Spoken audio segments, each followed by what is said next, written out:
Fala, rapaziada rubro-negra, e vamos de Cruzeiro e Flamengo no Mineirão pela 7ª rodada do Brasileirão, domingo às 18h30. Jogaço clássico, reencontro de Fabrício Bruno, Gabigol e elenco do Flamengo. Vai ser um reencontro dos bons. Rever os amigos e colegas. Crédito de imagem ao Tá na Área Sport TV, né? Grupo Globo, o link abaixo na descrição. E vamos conferir tudo isso agora, detalhe por detalhe, da nossa preparação do Flamengo. E não se esqueça, já deixa aquele like, que ajuda a gente pra caramba. Ative o sininho e se inscreva no canal se você não for inscrito.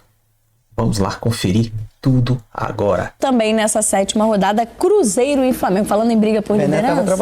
Vamos falar desse Cruzeiro e desse Flamengo também, que disputam briga por liderança, no caso do rubro-negro, nessa rodada. Tudo bom, hein? Desse final de semana. Porque a gente tem um Cruzeiro, né, subindo de rendimento, agora no trabalho do Léo Jardim, vem de uma vitória na Copa do Brasil. Um Flamengo que jogou com time reserva, cheio de garotos, mas também venceu na primeira partida dessa terceira fase. E tem um Cruzeiro aí tentando administrar o ambiente, né? Com a confirmação da saída do Dudu. Vamos trazer. Porque tem essa atualização aí do caso do Dudu, né? Mais uma vez estava afastado já, mais uma vez o Cruzeiro joga sem o Dudu. E hoje confirmada a rescisão de contrato, né? Chegou a um acordo com a diretoria, rescindiu o contrato e tá livre aí para olhar para o mercado também. Bem-vindo. Exatamente, né? Teve essa situação que veio se arrastando nos últimos dias, principalmente nos últimos 7 dias, né? Uma semana de imbróglio, vamos dizer assim, que foi o causador principal a partir da declaração dele diante do Palestino, melhor dizendo, depois do jogo contra o Palestino, quando ele até foi titular, né, e passou na zona mista e deu uma declaração alegando que não concordava e não entendia a decisão do Leonardo Jardim em colocá-lo no banco de reservas. E aí a gente tem que lembrar que ele saiu da equipe junto com o Gabigol. A partir do jogo contra o São Paulo, já são 6 jogos, né, nessa situação, e aí num sistema de muita rodagem do elenco, até em função desses jogos, como vocês falavam, por exemplo, do Palmeiras, das outras equipes aí que eu vim acompanhando, e aí a partir disso, na verdade, foi o estopim, né, porque o Dudu, desde que ele saiu da equipe nesse jogo contra o São Paulo, como eu citei, houve algumas situações internas que incomodaram a comissão técnica do Leonardo Jardim. A primeira delas, o que eles consideravam a atitude dele nos treinamentos, que a resposta para retornar ao time não vinha sendo a ideal, que ele não vinha na mesma rotação no dia a dia dos treinamentos da Toca da Raposa, e também quando acionado, né, no segundo tempo dos jogos em que ele acabou entrando, ele também não teve a melhor resposta. E aí a gente tem, por exemplo, nesse jogo contra o Palestino, que logo depois veio a declaração polêmica dele, ele teve uma atuação ruim, inclusive no jogo do Cruzeiro, apesar de ter perdido, teve uma atuação interessante, inclusive com um bom jogo do Gabriel, né, do Gabigol.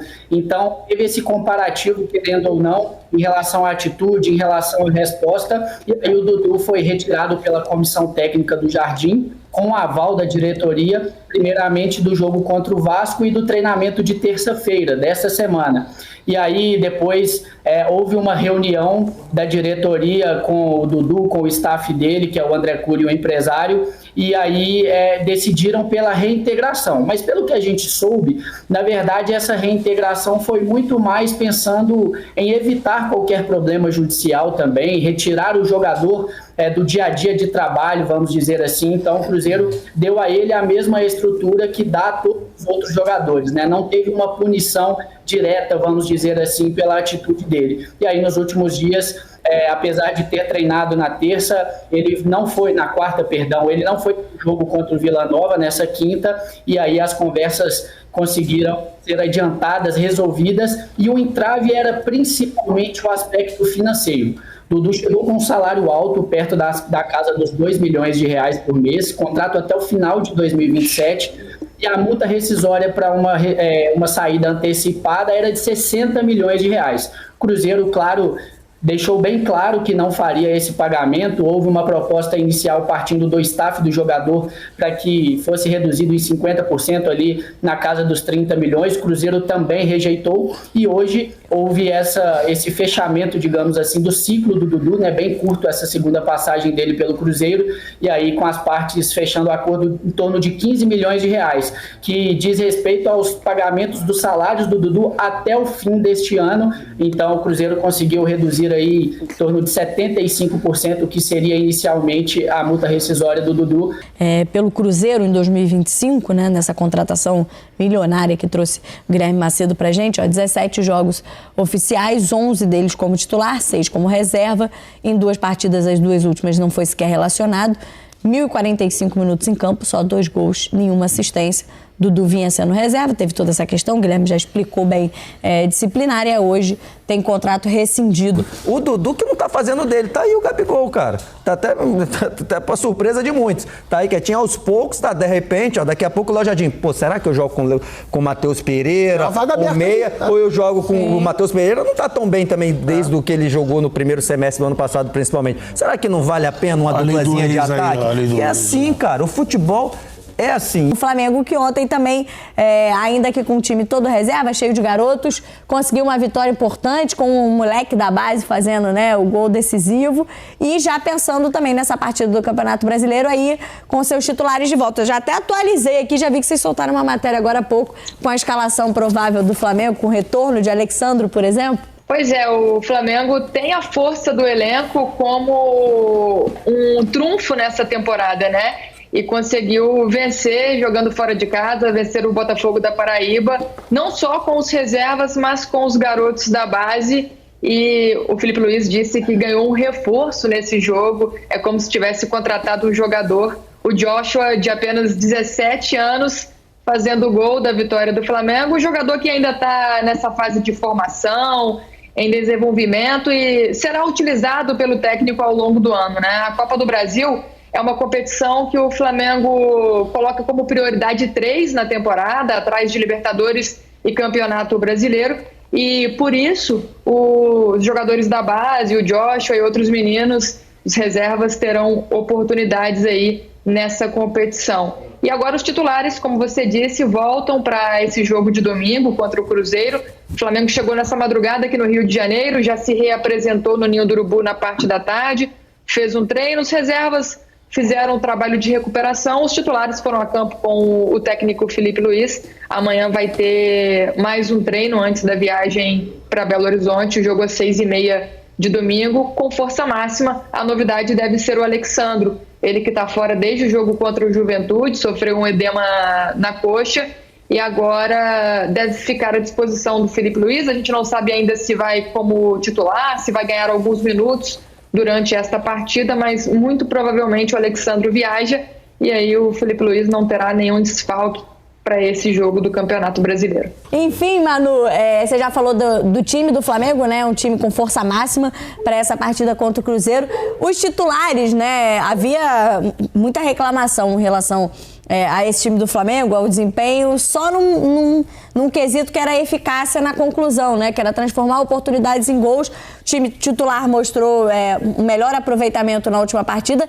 Nesse jogo, né, contra ontem, jogando pela Copa do Brasil, com o time reserva e com os garotos, voltou a ter esse problema de eficácia. Foi o Joshua, como você falou, que resolveu ontem nessa estreia pelos profissionais, nessa chance que ele teve de entrar em campo e fazer o gol da vitória. A tendência é que, voltando os titulares, né, isso consiga, principalmente com a expectativa do Pedro, né, continuando como titular da equipe, isso seja solucionado, digamos assim, pelo Felipe Luiz?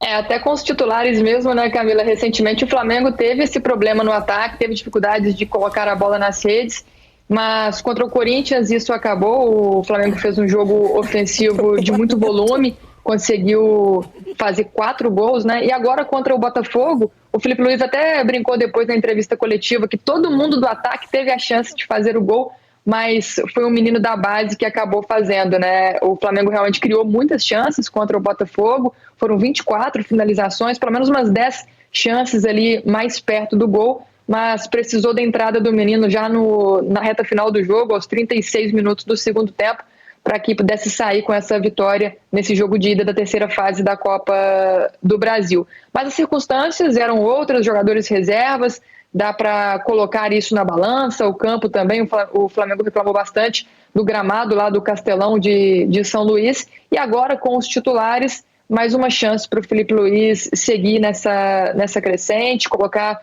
à prova o trabalho ofensivo da equipe. O Flamengo, que vem de 6 jogos sem sofrer gols, a defesa tem sido um ponto forte do time. O Filipe Luís tem elogiado bastante, né, essa solidez defensiva do Flamengo, mas no ataque realmente o Flamengo tem deixado a desejar. Então vai ser mais uma prova, mais um teste para o time titular esse jogo contra o Cruzeiro. Mas é óbvio que com jogadores decisivos, como são os casos do Arrascaeta, do Pedro, o Flamengo fica muito mais perto do gol. Então a vida deve ser mais fácil para o time do Filipe Luís no domingo, com seus principais jogadores à disposição. E o trabalho do Filipe Luís é muito marcado por essa questão do volume ofensivo, da posse de bola, o time todo jogando no campo de ataque.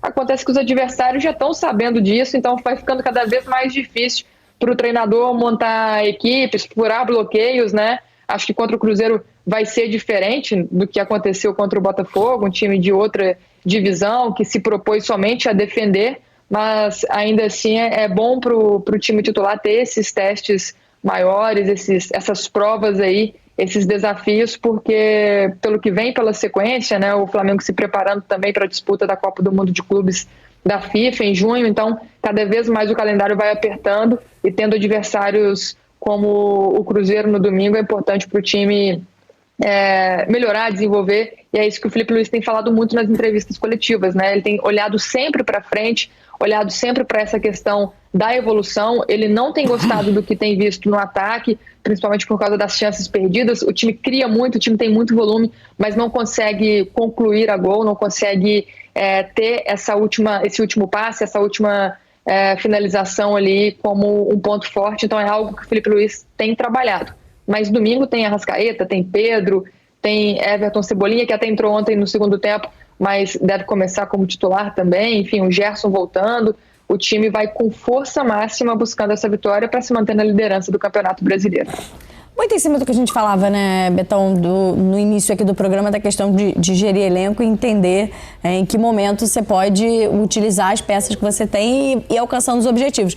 Ontem me parecia, o Felipe talvez imaginasse que no primeiro tempo conseguisse resolver logo a partida, acabou precisando usar alguns titulares, veio de um menino o resultado, mas enfim, conseguiu uma vitória que encaminha, embora precise confirmar no jogo de volta a classificação, né? Sim, é um confronto que a diferença é muito grande, né? Vendo o jogo, você enxerga que o Felipe tá conseguindo implementar o jeito de jogar, independente dos 11 que ele coloca. Ontem não tinha Pedro, não tinha Arrasca, não tinha Gerson, não tinha De La Cruz, não tinha alguns jogadores. E é um Flamengo em cima do Botafogo da Paraíba, alugando o campo de defesa, muito em cima, criando muitas chances, mas acontecendo o que acontece com o Flamengo sem Pedro e Arrascaeta, né? São dois caras, o Pedro voltou agora, mas já voltou mostrando o poder dele de decisão. O Arrascaeta tá acho que o melhor início de brasileiro desde 19, se não é melhor do que o 19. Muito bem artilheiro, fazendo gols, em 5 gols no campeonato. Então, assim, esses dois jogadores são os dois jogadores hoje que melhor concluem, que chegam mais perto do gol, são esses dois. Tirando eles, o Flamengo tem uma série de pontas, e eu acho que o Cebolinha e o Luiz são dois jogadores que podem te entregar gol. A questão voltaram de contusão, ainda não estão com essa questão mais... de uma forma mais aquecida. Agora tem o Michael que não entrega gol, isso é de fato, e o Juninho tem uma certa dificuldade, mas também está com um pouquinho de azar também nosso Juninho. Tem algumas valências, a bola do gol do Joshua é uma bola de força dele pelo alto. Por baixo, em bolas cruzadas, já não é a primeira vez que ele chega depois. E o Michael tá com problema. E o próprio Felipe concorda. O Michael, ele de fato entrega nas outras fases de quebrar linha, de reter no X1, mas a decisão, ou até para passar e para fazer o gol, pior ainda, para fazer o gol ele tem um problema. Eu acho que desses pontos do Flamengo é o que tem uma deficiência de fato. Pelo que a gente tem ouvido no meio, o Flamengo tá pensando num ponto que faça gol, além de lateral, se o Wesley sair, e do Jorginho. Mas o que eu acho bacana, e que o Felipe tá conseguindo, a ideia de jogo dele tá presente mesmo num time com 8 mudanças. Isso é interessante. O maior problema do Flamengo hoje, de verdade, entre aspas, eu tô aqui fazendo uma ironia, tá? É criar chance demais. Parece que é um problema. Cria muita chance. Quer que faça 100 gols por partida, gente? Tem isso. Claro que tem um outro jogador que tá perdendo gol. Mas aí faz parte. Primeiro, o Michel nunca fez. Você tá esperando que o Michel faça 500 gols, você tá esperando errado. Mas ele entrega outras coisas. Ele não é o principal jogador que vai decidir. O Flamengo não vai ser campeão se o Michel começar a fazer gol. Não é pra isso que funciona o time. Eu acho que se olhando o todo, é isso que o Betão tá falando. É um time que marca em cima, pressiona e tá o tempo todo e não para de atacar e cria chance uma atrás da outra. Pode pegar qualquer campeonato do mundo aí. Pode olhar que hoje é fácil. Você olhar número de chances, conversão. Ver os times que menos convertem ou que mais perde grandes chances. São os melhores times. São os times que mais criam. Você tá chegando o tempo todo, uma hora você vai perder gol. Faz parte. Tem jogadores que às vezes estão numa fase um pouquinho pior. O Bruno Henrique, você vai estar preocupado se o Bruno Henrique sabe fazer gol? Ele tá perdendo ontem teve um que ele dominou errado. Acho que ele poderia ter dominado com a perna esquerda, já chegado batendo, tentou dominar aqui por fora. O gramado também não é ideal, escapou. Mas, no geral, o Flamengo tá criando muito. É um problema, tem que criar pouquinho, fazer só um gol de cabeça, 1-0, aí é melhor. Aí ninguém vai falar nada. E quando acerta o pé, faz 6. Aí a galera quer isso na hora. Né? Eu acho que, claro, tem que... Opa, o Felipe Luiz vai falar, pô, galera, Michael, pô, cara a cara, né? Bota ali no gol. Claro que tem que ter essa preocupação, mas não é um grande problema. O Flamengo tá longe de ter um grande problema. Pelo contrário, o Flamengo tá mostrando jogo após jogo que cria muito, tem volume, todo mundo sabe onde jogar, pressiona. Então, para melhorar esse problema, o jeito mais fácil é parar de criar chances. Obviamente que não precisa fazer isso. Flamengo Cruzeiro que promete um bom jogo, né, Coutinho? Promete porque o Cruzeiro tem se transformado, né? Até acho que o último jogo do Cruzeiro pelo Brasileirão talvez tenha sido o pior dos recentes, né? Contra o Vasco. Acho que o Cruzeiro não conseguiu ter tanta imposição assim como em outras partidas, como a gente viu, por exemplo, contra o Vila Nova, ou como tinha visto contra o Bahia também. O jogo contra o Bahia, para mim, é um modelo, o melhor jogo do Cruzeiro na temporada. É um time que vai querer marcar a série de bola do Flamengo, assim como o Flamengo vai querer marcar do Cruzeiro, e que quando essas equipes conseguem superar esse momento de pressão adversária, eles têm muito talento, né? E têm apresentado coordenação para aproveitar os espaços nas costas da defesa adversária. Então, talvez seja o jogo que, para mim, é o mais aguardado da rodada, desse ponto de vista aí de técnico e do duelo tático, além, é claro, Eu olhando a tabela também, cara. Fator Gabigol, né? O Cruzeiro tá no G4 olhando lá pra cima. Você pegar o primeiro, é jogo pra você encostar. Opa, tô sonhando com o título. E claro, o Flamengo, pensando nisso, quer abrir pra esses outros times. O jogo parece que vai ser muito bom. Jogaço no domingo, às 18h30, lá no Mineirão, Cruzeiro e Flamengo. O Flamengo quer se firmar na ponta e a gente vai jogar pra cima, vai vir com todos os titulares. Você viu eles falando? Porque assim, a gente poupou Rossi, Wesley, Léo Ortiz, Léo Pereira e Alexandre. Pulgar, Dela Cruz, cara, só aí já foram 7, já foram 7. Falta mais 4. Aí o Pedro também foi poupado. Aí entrou o Cebolinha, que possa ser titular. E o Gerson entrou também, que possa ser titular. E a Arrascaeta foi poupado. Cara, de 11, 9 foram poupados. Só quem jogou, só quem vai ser o Cebolinha pela esquerda e Gerson pela direita. Porque no meio é a Arrascaeta, Pedro na ponta, e atrás todos foram poupados. De 11 foram 9, né? Poupado, enfim, nós estamos descansados. Não tem desculpa. Vai ter que jogar focado 100%. Todos estão ok. E é assim, é os 90 minutos e os acréscimos. Porque a gente jogando aquele ritmo, aquela pegada, forçando sempre a sobra da bola, a segunda bola, tomando, perdeu pra cima. É isso aí. É o que o Felipe sabe fazer e tá pondo, né? Quem sou eu pra estar falando sobre isso? Mas, cara, vai ser um jogaço. Eu já tô ansioso. E vocês estão ansiosos? Comenta aí qual vai ser o placar. Eu acho que vai ser 3-0. 3-0. Aquele jogo duro de lá e cá. Mas a gente vai lá e fazer 3 Pedrão, hein? Pedro. Comenta, compartilha. E antes de mais nada, já se inscreva no canal SR Plus. Se você gostou do vídeo, já meta aquele dedo no like que colabora com a gente demais. Ative o sininho de notificações e até a próxima. Saudações rubro-negra.